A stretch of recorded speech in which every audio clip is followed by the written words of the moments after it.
नमस्कार दोस्तों, स्वागत है आप सभी का मेरे यूट्यूब चैनल में।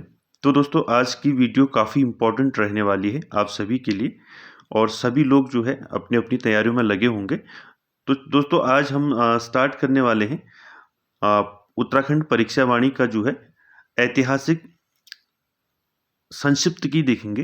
तो इसमें जितने भी इम्पोर्टेंट क्वेश्चन बनते हैं उनको देखेंगे। तो आपकी ये रिवीजन क्लास रहेगी और आगे भी जो है इसमें क्लासेज आएंगी आपकी, तो इसमें सारी जो है आपकी रिवीजन रहेगा। तो सभी लोगों ने पढ़ रखी होगी परीक्षा वाणी, तो और साथ साथ रिवीजन करते हैं आज। तो पहला पार्ट है, ये पार्ट 1 है। तो इसके बाद कंटिन्यूस पार्ट आएंगे इसमें फिर। चलिए टाइम वेस्ट ना करते हुए स्टार्ट करते हैं आज की वीडियो। तो देखिए, उत्तराखंड के ऐतिहासिक संक्षिप्त में पहले क्वेश्चन से चलेंगे इसमें। तो देखिए पहला क्या है इसमें। पहला है, देखिए, लाखी गुफा, लेथाप गुफा व पेटसाल पुरास्थल स्थित हैं। तो देखिए याद रखें इनको, लाखू गुफा, लेथाप और पेटसाल। ठीक है, ये तीनों कहाँ हैं? ये पुरास्थल हैं आपके अल्मोड़ी जिले में। ठीक है, कहाँ हैं? अल्मोड़ी जिले में। याद रखें, लाखू गुफा, लेथाप व पेटसाल पुरास्थल कहाँ है आपका? अल्मोड़ी में है, स्थित है। ठीक है, आगे चलते हैं। अगला है आपका, दूसरा है ग्वारेखिया गुफा, किमनी गांव गुफा व मलारी गांव आदि पुरास्थल स्थित है। तो किस जिले में है? देखिए, कैसे भी क्वेश्चन पूछा जा सकता है, तो आप इनको याद रखें। ग्वारेखिया गुफा, किमनी गांव गुफा और मलारी गांव आदि पुरास्थल कहाँ स्थित हैं? ये है चमोली जिले में। ठीक है, उसके बाद देखिए अगला है, राज्य के किस प्रागैतिहासिक पुरास्थल से 5.2 किलो का सोने का मुखौटा मिला है? तो देखिए, किस ऐतिहासिक प्रागैतिहासिक पुरास्थल से जो है 5.2 किलो का सोने का मुखौटा मिला है? तो आप सभी जानते हैं मलारी गांव। ठीक है, पुरास्थल है आपका चमोली जिले का। ठीक है, मलारी गांव से मिला है आपका 5.2 किलो का सोने का मुखौटा। कहां से मिला है? मलारी गांव, चमोली से। ठीक है, नेक्स्ट देखिए, किस स्थल से नीले रंग के शैलचित्र मिले हैं? तो नीले रंग के शैलचित्र कहाँ से मिले हैं? आप जानते हैं हुडली से मिले हैं। हुडली कहाँ पड़ता है आपका? उत्तर काशी में। ठीक है, नेक्स्ट देखिए, 8 ताम्र मानवाकृतियां की प्राप्ति हुई है। तो 8 ताम्र मानवाकृतियों की प्राप्ति कहाँ से हुई है? तो ये मिले हैं आपके बनकोट क्षेत्र से। ठीक है, बनकोट क्षेत्र कहाँ पड़ता है? पिथौरागढ़ जनपद में। नेक्स्ट देखिए, किस प्रागैतिहासिक स्थल से शैल चित्र में योग मुद्रा में मानव का चित्रण किया गया है? तो योग मुद्रा में किस प्रागैतिहासिक स्थल से योग मुद्रा में मानव का चित्रण किया गया है? तो आप सभी जानते हैं योग मुद्रा फलसीमा अल्मोड़ा से। ठीक है,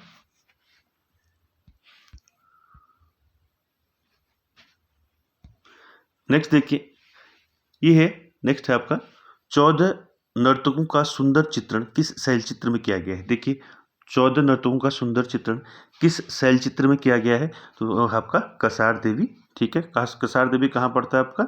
अल्मोड़ा में पड़ता है। ठीक है, नेक्स्ट देखिए, उत्तराखंड के आज इतिहास के प्रमुख स्रोत हैं, वो है आपके पौराणिक ग्रंथ। ठीक है, नेक्स्ट चलेंगे, उत्तराखंड का प्रथम उल्लेख किस धार्मिक ग्रंथ में मिलता है? तो उत्तराखंड का जो है प्रथम उल्लेख, ठीक है, याद रखें, प्रथम उल्लेख किस धार्मिक ग्रंथ में मिलता है? तो वो मिलता है आपका ऋग्वेद में। ठीक है, उसके बाद देखिए, ऋग्वेद में उत्तराखंड क्षेत्र के लिए कहा गया है। तो ऋग्वेद में उत्तराखंड को क्या कहा गया है? ये कई बार पूछा है। देखिए, ऋग्वेद में उत्तराखंड क्षेत्र को क्या कहा गया है? तो कहा गया है देवभूमि एवं मनीषियों की पूर्ण भूमि। ठीक है, नेक्स्ट देखिए, किस ग्रंथ में उत्तराखंड क्षेत्र के लिए उत्तर कुरु शब्द का प्रयोग किया गया है या प्रयुक्त किया गया है? तो देखिए, किस ग्रंथ में जो है उत्तराखंड क्षेत्र के लिए उत्तर कुरु शब्द प्रयुक्त किया गया है? तो किया गया है आपका ऐतरेय ब्राह्मण। ठीक है, नेक्स्ट देखिए, स्कंद पुराण में उत्तराखंड क्षेत्र की सर्वाधिक चर्चा है, इसमें इस क्षेत्र को क्या नाम दिया गया है? तो देखिए, स्कंद पुराण में उत्तराखंड क्षेत्र की सर्वाधिक चर्चा है, तो उसमें मानसखंड और केदारखंड जो है आपका, इन क्षेत्रों का जो है नाम दिया गया है इसमें।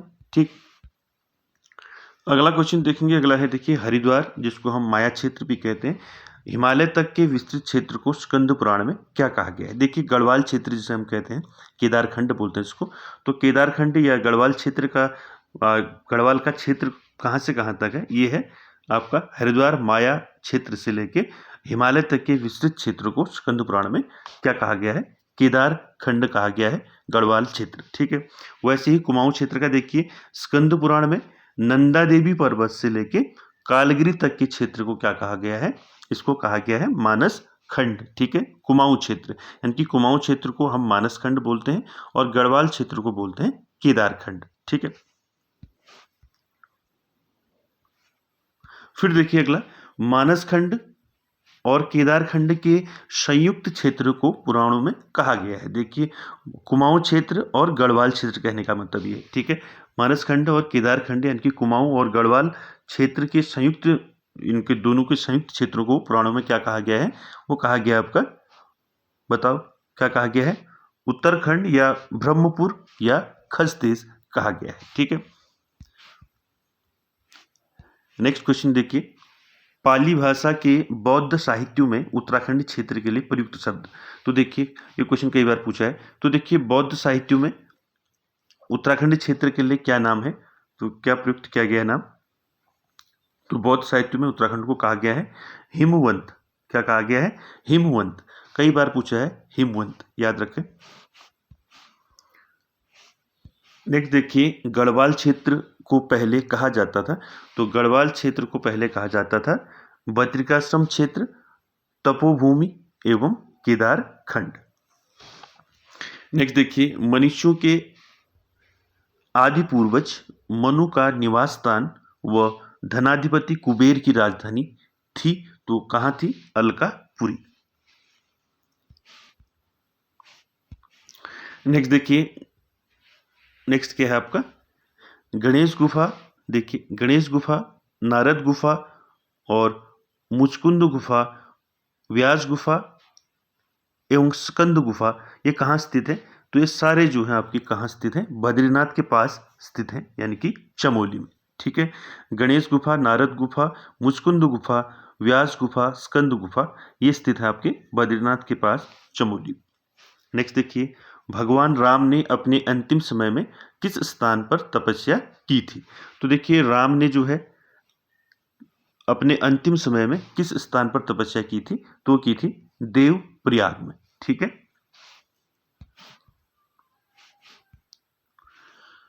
अगला देखिए, बाणासुर की राजधानी थी, तो बाणासुर की राजधानी थी ज्योतिषपुर। ठीक है, कहाँ थी बाणासुर की राजधानी? ज्योतिषपुर। ठीक है, नेक्स्ट देखिए, अपने अंतिम समय में लक्ष्मण जी ने कहाँ तपस्या की थी? देखिए राम ने कहाँ तपस्या की थी? अभी आपने देखा देवप्रयाग में राम ने की थी, और लक्ष्मण ने कहाँ तपस्या की थी? तपोवन में की थी। ठीक है, तपोवन कहाँ पड़ता है आपका? टिहरी गढ़वाल में पड़ता है। ठीक है, याद रखें राम ने अपने अंतिम समय में किस स्थान पर जो है तपस्या की थी?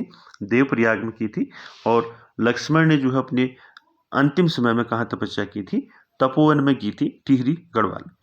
अगला देखिए, केदारनाथ को प्राचीन ग्रंथों में कहा गया है, तो केदारनाथ को प्राचीन ग्रंथों में क्या कहा गया है? भृंगतुंग कहा गया है। ठीक है, अगला देखिए, महाभारत के किस पर्व में लोमस ऋषि के साथ पांडवों की बद्रीनाथ यात्रा का वर्णन है? तो देखिए महाभारत में पूछा है, तो महाभारत के किस पर्व में पूछा है? ठीक है, तो महाभारत के किस पर्व में लोमस ऋषि के साथ पांडवों की बद्रीनाथ यात्रा का वर्णन है? तो वो है आपका महाभारत का वन पर्व। ठीक है, इंपॉर्टेंट है, यहाँ से क्वेश्चन बनते हैं हमेशा। ठीक है, आगे चलते हैं। नेक्स्ट है आपका, ये परसों आपका जो रिसेंटली एग्जाम हुआ है ईओ का, उसमें पूछा था।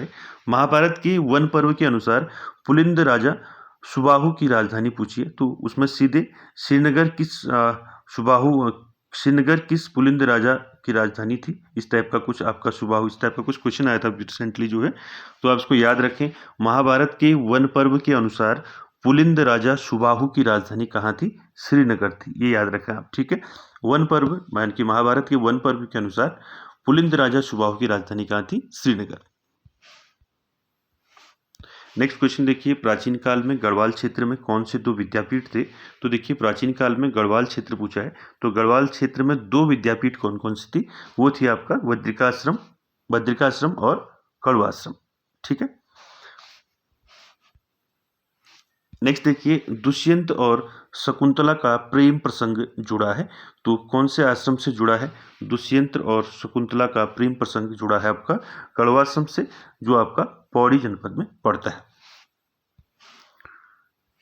नेक्स्ट देखिए आपका, जिसके नाम पर अपने देश का नाम भारत पड़ा, उसी सम्राट भरत का जन्म कहाँ हुआ था? तो अभी आपने देखा दुष्यंत शकुंतला, ठीक है, तो अपने देश का नाम भारत पड़ा, ठीक है, सम्राट भरत का जन्म कहाँ हुआ बताइए? तो वो हुआ कड़वाश्रम में। कहाँ पड़ता है कड़वाश्रम? पौड़ी में। ठीक है। अगला देखिए, कालिदास ने अपने महाकाव्य जो है अभिज्ञान शाकुंतलम की रचना की थी। तो देखिए कालिदास ने अपने महाकाव्य अभिज्ञान शाकुंतलम की रचना की थी कड़वाश्रम में। कड़वाश्रम कहाँ पड़ता है आपका? पौड़ी में पड़ता है। ठीक है, इंपॉर्टेंट है। नेक्स्ट देखिए, कड़वाश्रम किस नदी के तट पर स्थित है? तो कड़वाश्रम आपका मालिनी नदी के तट पर स्थित है। कई बार पूछा है क्वेश्चन। नेक्स्ट देखिए, प्राचीन काल में गढ़वाल क्षेत्र में खस जातियों, इन्हें आर्य भी कहा गया है, की प्रधानता थी। इनके समय में अधिक हुआ बौद्ध धर्म का प्रचार। ठीक है, बौद्ध धर्म का प्रचार हुआ गढ़वाल क्षेत्र में, खस जातियों की प्रधानता थी जहाँ। ठीक है, आगे चलते हैं। नेक्स्ट क्वेश्चन है आपका, गढ़वाल क्षेत्र का वह कौन सा नगर है, नगर पूछा है, जिसको गढ़वाल का प्रवेश द्वार कहा जाता है? तो आप सभी जानते हैं गढ़वाल का प्रवेश द्वार कहा जाता है कोटद्वार को। ठीक है। नेक्स्ट देखिए, कुमाऊं का पौराणिक नाम पूछा है, तो कुमाऊं का पौराणिक नाम है मानस खंड। ठीक है, और गढ़वाल का केदार खंड। ठीक है। नेक्स्ट देखिए, पौराणिक पौराणिक काल के बाद के ग्रंथों में कुमाऊं क्षेत्र के लिए प्रयुक्त नाम है, तो पौराणिक काल के बाद जो है ग्रंथों में कुमाऊं क्षेत्र के लिए नाम है कुरुमांचल। ठीक है, कुरुमांचल।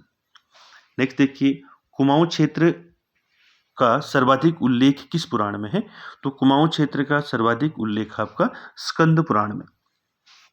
उसके बाद देखिए, किस पुराण में कुमाऊं क्षेत्र में किरात, किन्नर, यक्ष, गंधर्व और विद्याधर, नाग आदि जातियों के निवास का उल्लेख है?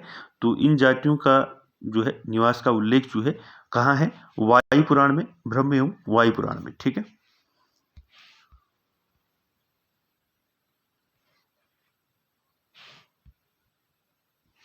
नेक्स्ट देखिए, अल्मोड़ा के जाखन देवी मंदिर से किसके निवास की पुष्टि होती है?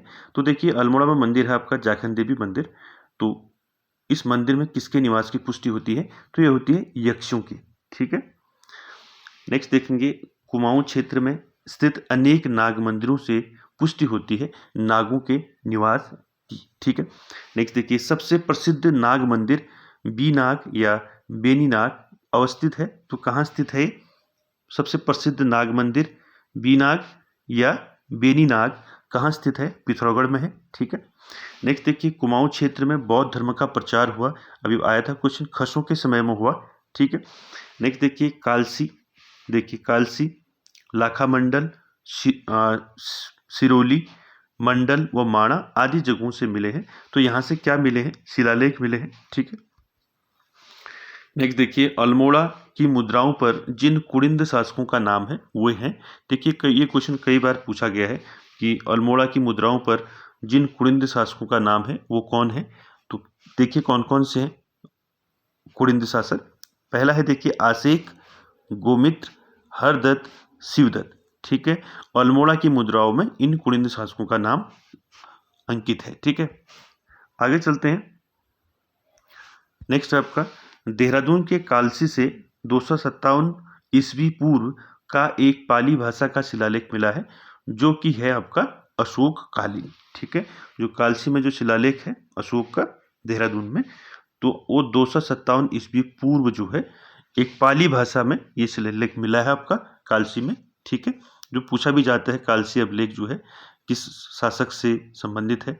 ठीक है, अशोक कालीन है। ठीक,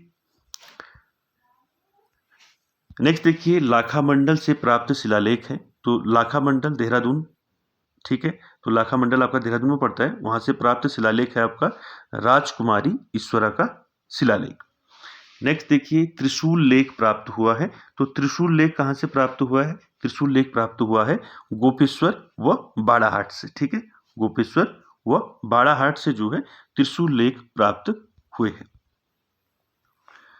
नेक्स्ट क्वेश्चन देखिए पांडुकेश्वर, कंडारा, चंपावत व बैजनाथ से किनके ताम्रपत्रीय लेख मिले हैं? तो इंपॉर्टेंट देखिए पांडुकेश्वर, कंडारा, चंपावत व बैजनाथ से किनके ताम्रपत्री लेख मिले हैं?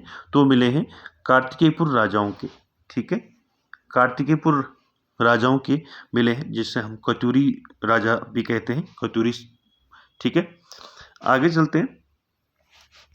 उत्तराखंड पर शासन करने वाली, इंपॉर्टेंट है, उत्तराखंड पर शासन करने वाली प्रथम जो है राजनीतिक शक्ति थी। तो देखिए उत्तराखंड पर शासन करने वाली प्रथम राजनीतिक शक्ति थी आपका कुड़िंद शासक, ठीक है। नेक्स्ट देखिए किस अभिलेख से यह पुष्ट होता है कि कुड़िंद लोग मौर्यों के अधीन थे? तो देखिए किस अभिलेख से यह पुष्ट होती है कि कुड़िंद लोग जो थे मौर्यों के अधीन थे? तो ये कालसी शिलालेख से पता चलता है। कालसी शिलालेख आपका कहाँ है? ये है देहरादून में। नेक्स्ट देखिए कुड़िंद वंश का सबसे शक्तिशाली शासक कौन था? तो देखिए कुड़िंद वंश का सबसे शक्तिशाली शासक था आपका अमोघभूति, ठीक है। नेक्स्ट देखिए पहली शताब्दी ईस्वी पूर्व में अमोघभूति की मृत्यु के बाद इस क्षेत्र पर किसका अधिकार हो गया था? तो अमोघभूति की मृत्यु के बाद किसका अधिकार हो गया था? शकों का, ठीक है। नेक्स्ट देखिए क्या है कुमाऊं क्षेत्र में शक संवत का प्रचलन और अल्मोड़ा का सूर्य मंदिर इस क्षेत्र में किसके अधिपत्य को प्रमाणित करता है? तो देखिए कुमाऊं क्षेत्र में जो शक संवत का प्रचलन है वो अल्मोड़ा का जो सूर्य मंदिर है इस क्षेत्र में किसके आधिपत्य को प्रमाणित करता है? तो शकों के आधिपत्य को प्रमाणित करता है, ठीक है। नेक्स्ट देखिए शकों के बाद राज्य के तराई क्षेत्रों पर किसका अधिकार हो गया था? तो देखिए शक आए, शकों के बाद जो है राज्य के तराई क्षेत्रों पर किसका अधिकार हो गया? कुषाणों का अधिकार हो गया, ठीक है। नेक्स्ट क्वेश्चन देखिए छठी शताब्दी के उत्तरार्ध में किसने उत्तराखंड पर अधिकार कर लिया था? तो छठी शताब्दी के उत्तरार्ध में उत्तराखंड पर अधिकार कर लिया था कन्नौज के मौखरियों के द्वारा, ठीक है। नेक्स्ट देखिए मौखरियों के बाद उत्तराखंड पर किस बाहरी राजवंश की सत्ता स्थापित हुई? तो देखिए मौखरियों के बाद उत्तराखंड में कौन आया?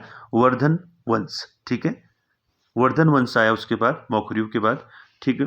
देखिए हर्ष के समय वेनसांग उत्तराखंड की यात्रा की थी वेनसांग ने, उसने इस राज्य को क्या कहा था? ठीक है, तो हर्ष के समय, तो वेनसांग कब आया था? हर्ष के समय आया था, ठीक है। तो उसने राज्य को कहा था, क्या कहा था? पोलीहीमोपुलो यानी कि ब्रह्मपुर कहा था, ठीक है। और वेनसांग ने हरिद्वार को क्या कहा और उसका क्षेत्रफल कितना बताया? ठीक है, याद रखें पहला अलग है क्वेश्चन, वेनसांग उत्तराखंड की यात्रा की थी तो उसने उत्तराखंड राज्य को क्या कहा था? ब्रह्मपुर कहा था, ठीक है। अब देखिए दूसरा क्वेश्चन है हुइनसांग ने ही हरिद्वार को क्या कहा गया है? ठीक है, तो हरिद्वार को क्या कहा हुइनसांग ने? मोयूलो, क्या कहा? मोयूलो यानी कि मयूरपुर कहा और इसका क्षेत्रफल कितना बताया? 20 लीटर, ठीक है। नेक्स्ट देखिए उत्तराखंड के किस राजवंश को प्रथम ऐतिहासिक राजवंश माना जाता है? इंपॉर्टेंट है, उत्तराखंड के किस राजवंश को प्रथम ऐतिहासिक राजवंश माना जाता है? तो कतूरी राजवंश को माना जाता है, जिसे हम कार्तिकेयपुर राजवंश भी कहते हैं, ठीक है, कंफ्यूज मत होना इसमें, ठीक है। नेक्स्ट देखिए क्या है 700 ईस्वी से लगभग 1050 ईस्वी तक शासन करने वाले कार्तिकेयपुर राजवंश, जिसे हम कतूरी राजवंश भी कहते हैं, कि पहले 300 वर्षों तक राजधानी कहाँ थी? चमोली में थी, चमोली के कार्तिकेयपुर नामक स्थान पर थी। उसके बाद राजधानी कहाँ बनाएगी? बागेश्वर के बैजनाथ में बनाएगी, ठीक है, इसको याद रखें आप, इंपॉर्टेंट क्वेश्चन है ये, ठीक है। तो इसलिए है देखिए जो कतूरी राजवंश है उसके पहले 300 वर्षों तक राजधानी कहाँ थी? आपका चमोली के कार्तिकेयपुर नामक स्थान पर थी, जिसका नाम ही इसका नाम कार्तिकेयपुर राजवंश पड़ा। ठीक है, उसके बाद जो राजधानी बनाई गई थी वो बनाई गई थी बागेश्वर जिले में पड़ता है आपका बैजनाथ। ठीक है, याद रखें। नेक्स्ट देखिए, कार्तिकेयपुर जो कटूरी जो राजा थे उनकी राजभाषा पूछ रहा है, यानी कि कार्तिकेयपुर राजाओं की राजभाषा कैसी थी? संस्कृत थी। ठीक है, यहाँ कार्तिकेयपुर पूछा जाए या आपका कटूरी पूछा जाए, एक ही बात है। ठीक है, नेक्स्ट देखिए, आदि गुरु शंकराचार्य का उत्तराखंड में पदार्पण हुआ था।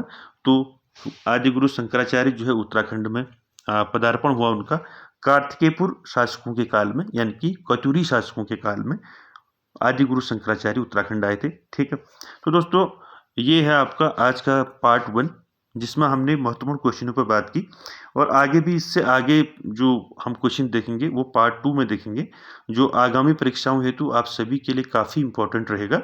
और वीडियो अच्छी लगे तो like, share, comments, subscribe, share जरूर करें। Thank you very much.